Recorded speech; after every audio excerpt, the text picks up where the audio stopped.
time for our main event of the evening. 5 rounds of fight for the UFC Flyweight Championship as Demetrious Johnson faces Johnson Vs Horiguchi. The only champion in this division, Demetrious Johnson, and he has defeated a lot of the best already. Benavidez twice, Dodson, McCall, Moraga, Horiguchi though tonight, number 7. 15-1 overall, and as you mentioned throughout the show, Joe, a different type of challenge. Well, it's a very, if you look at this weight class, it's very talent-filled. The problem is, Demetrious Johnson is so good.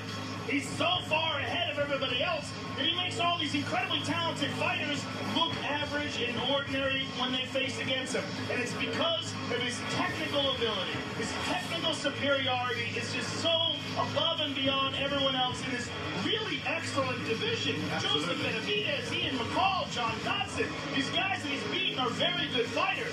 It's sort of like that Ronda Rousey situation where one person is so dominant they make everybody else in the weight class look less effective. GSP back in the day, Anderson for many years. We have seen it before, but Johnson Vs Horiguchi is different. He's a powerhouse at 125, and the irony of it all is that Kid Yamamoto was the first opponent in the UFC for Demetrious Johnson at 135, and of course he's a hero to Horiguchi. Well, he's a hero to many fans of Japanese MMA. I mean, he sort of missed the boat on the popularity of MMA. Unfortunately, he was a real pioneer and a really dynamic individual with wild striking. And Horiguchi sort of mimics that striking.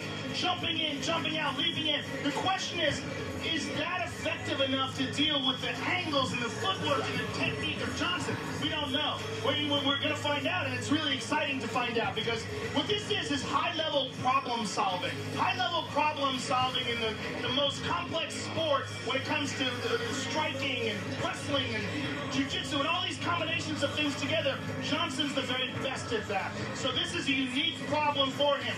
Probably the fastest guy he's ever faced. Probably the most powerful guy he's ever faced. And one of the most confident as well, with a real lineage, a real history of mixed martial arts greatness behind him in his mentor, Kid Yamamoto. And with the great fighters from Japan, it is amazing to think that dating all the way back to 1993,